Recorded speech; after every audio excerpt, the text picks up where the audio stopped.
22వ తారీఖు మంగళవారం మీనరాశి వారు ఈ ఒక్క విషయంలో తస్మాత్ జాగ్రత్త. మీకు ఈ రోజు మిశ్రమమైన ఫలితాలు గోచరిస్తున్నాయి. వృత్తిపరంగా మీకు కొంచెం సాధారణ సమయంగా ఉంటుంది.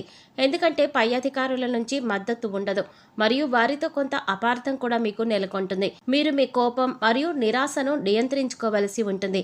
ఎందుకంటే ఇది మరిన్ని సమస్యలను కలిగిస్తుంది. ఇతర సహ ఉద్యోగుల పనిలో జోక్యం చేసుకోవద్దు.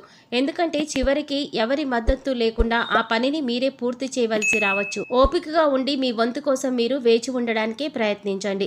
అలాగే భవిష్యత్తులో వృత్తిలో మీరు విజయం సాధిస్తారు.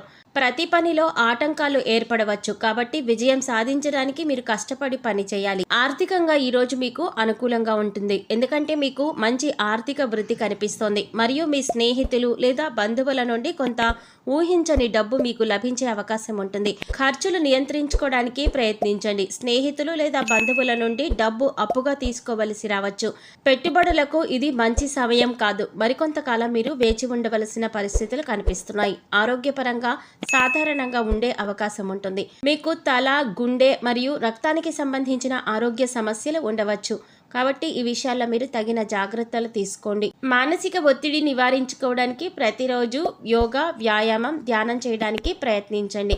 కుటుంబ పరంగా మీకు మీ జీవిత భాగస్వామితో కొన్ని గొడవలు లేదా అపార్థాలు ఉంటాయి. ఈ సమస్యను అధిగమించడానికి ఓపికగా ఉండడానికి మరియు తక్కువగా మాట్లాడడానికి మీరు ప్రయత్నించండి. వ్యాపారంలో ఉన్న వారికి ఈ నెల పరిపూర్ణంగా ఆర్థిక వృద్ధి కనిపిస్తోంది. భాగస్వామ్య వ్యాపారం ప్రారంభించడానికి ఇది మంచి సమయం కాదు. భాగస్వామ్య వ్యాపారం ఉన్న వారికి వారి భాగస్వామితో కొన్ని సమస్యలు ఉండవచ్చు. విద్యార్థులకు మంచి సమయం ఉంటుంది. వారు పరీక్షల్లో కోరుకున్న ఫలితాన్ని పొందుతారు మరియు కోరుకున్న విద్యా సంస్థల్లో ప్రవేశం పొందుతారు. తదుపరి మీకు విద్యార్థులకు ఏకాగ్రత లోపించే అవకాశం ఉంది. కాబట్టి ఈ విషయంలో మీరు తగిన జాగ్రత్తలు తీసుకోండి. అలాగే విదేశాలు వెళ్ళాలి అనుకునే వారికి కల నెరవేరే అవకాశం ఉంటుంది. విదేశాలలో చక్కగా స్థిరపడతారు. అక్కడే స్థిరాస్తులు కూడా కొనుగోలు చేసేందుకు అవకాశం ఉంటుంది. ఈ రోజున ముఖ్యంగా మీరు మాట్లాడే ప్రతి మాట కూడా ఆచితూచి మాట్లాడవలసి ఉంటుంది. మీరు మాట్లాడేటప్పుడు సంయమనం వహించాలి.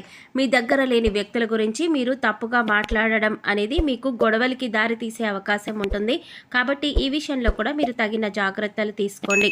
ప్రతికూల పరిస్థితులను అనుకూలంగా మార్చుకోవడానికి మీరు ప్రతినిత్యం శివారాధన చేయటం మంచిది. అలాగే శుక్రవారం రోజున లక్ష్మీదేవికి విశేషంగా ధూపదీప నైవేద్యాలతో పూజించినట్లయితే కనుక విశేషమైనటువంటి ధన ప్రాప్తి లభిస్తుంది. ఈ వీడియో నచ్చినట్లయితే లైక్ చేసి మన ఛానల్ ఇప్పుడే సబ్స్క్రైబ్ చేసుకోవడం మర్చిపోకండి.